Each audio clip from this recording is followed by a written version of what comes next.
Hello scrapbookers! Today I'm going to share with you the place and time double page layout that I made, and I'll tell you what I have in mind for this double page layout. If you know, Place and Time is a collection by Graphic45, and it features a month by month, it's like a calendar 12 by 12 pack of papers. So there are 2 papers for each month. And for example, there's every month has a cut apart page with tags, postcards, and beautiful images. Plus there is a foundation page. And so what I've done is I decided to make my mom, who is 85 years old, a double page layout album with month by month. Her birthday's in November and I'm going to surprise her. Here is a photo, one of her photo albums that I have, and it is filled with these awesome heritage photos of her life. And they're mostly from 1954, 1955. The few that I have. She did a lot of traveling with her parents. She was the youngest of 5 children, and I'm so excited to make this and give it to her for her birthday in November. So here is my March page. I'll show you some close-ups on the left side. I don't have photos on the right side yet. I'm going to show you a technique today on how to make these kind of pansy violets, whatever you want to call them. I tried to make them match the flower images on this page. And if you can believe it, this is my mom at a St. Patrick's Day party. Her roommate was Irish when she was single and working. So I've used a few punches for some simple embellishments and stickles. Here is the punch I used for the flower. I think it's called Retro Flower. And then I just dabbed some stickles in the centers of those flowers. And I just popped on some sequins I found at the dollar store. The dotted cardstock in the background to match is Bow Bunny. I think it's clover. And I actually used another punch. I don't have it out. It's a branch punch, and it's pretty popular. I'm sure you've seen it around. On this other page I have even more pansies or violets. Give you a closer look. Aren't they pretty? So today I am going to show you how to make them. The stickles in the center look really cool. Alright, so to make those pretty flowers, this is what you need. You need some watercolor paper. I just bought mine, took mine out of a watercolor paper pad. It's, I think, Strathmore is the brand.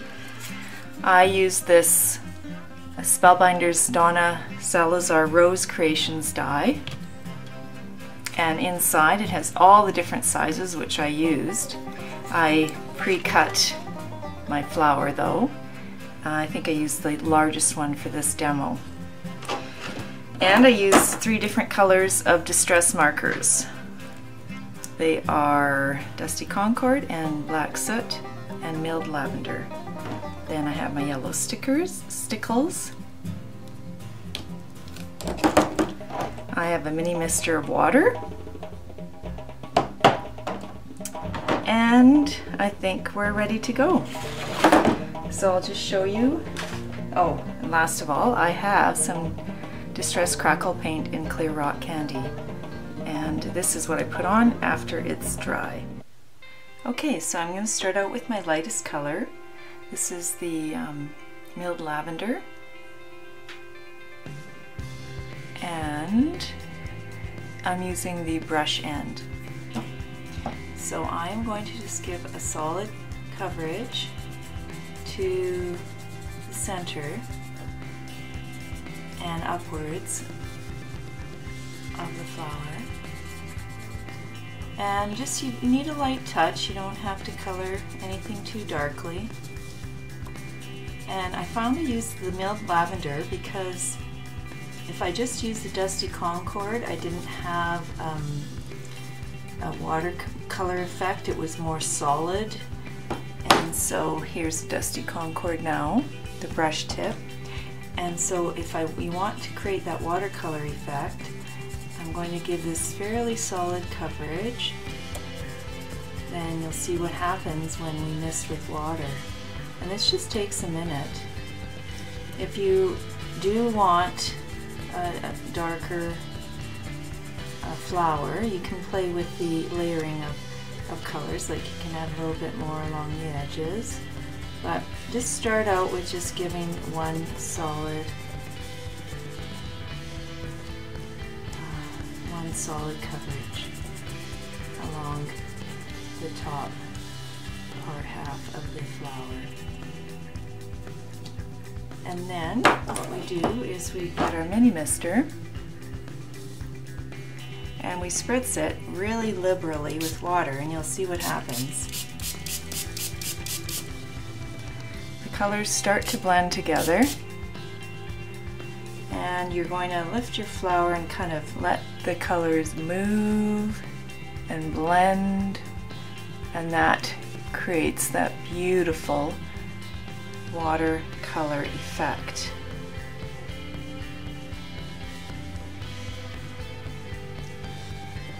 And what I will do then is I will now dry this with the heat gun and show you.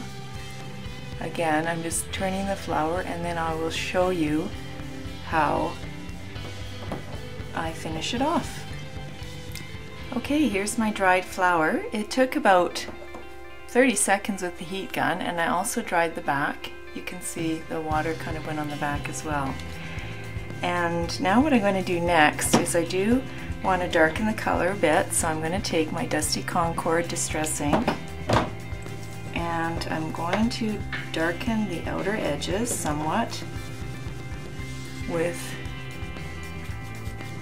my Dusty Concord ink. And again, it's total personal preference. Do you want darker edges or not? Do you want, if you want a darker flower, you can layer on more with your distress marker.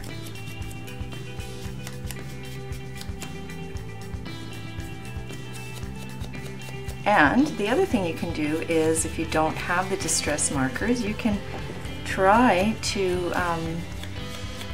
create a similar effect with your just your distress inks.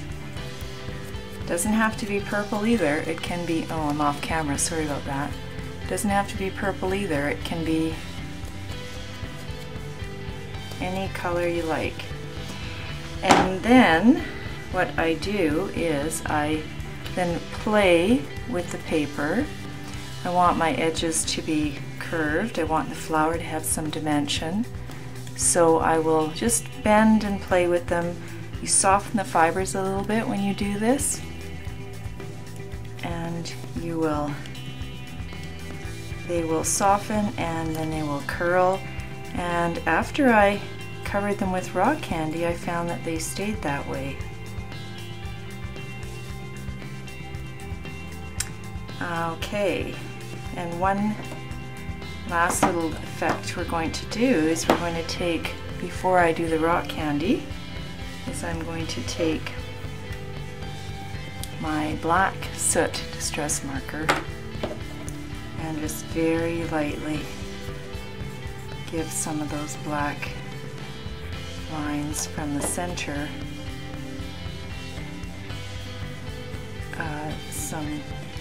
a little bit more dramatic effect and definition. And I'm very lightly going with the brush. Now at this point you can wet your watercolor paper again. That's the beautiful thing about distressed inks and markers, is they do react beautifully with the water. But I'm content to just leave it like this as a dry brush on. And you will find the colors will darken and brighten and change slightly with the rock candy crackle paint. So I'll show you what I mean by that.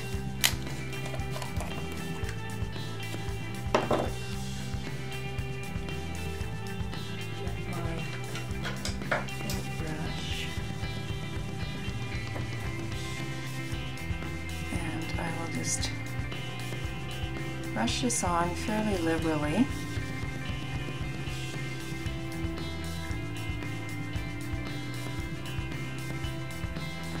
Give it just a coating, and then you need patience to dry it. I don't recommend drying the rock candy crackle paint with a heat gun.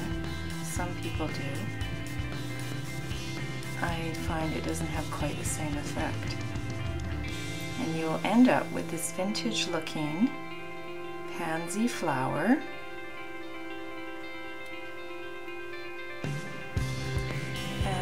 It is so pretty. And just one note about this hole in the center, you will have to back that or pop your center back in. If you're going to add your stickles, your yellow stickles go in the center of that. So let's just add our yellow stickles now so you get the idea. And there is your finished flower.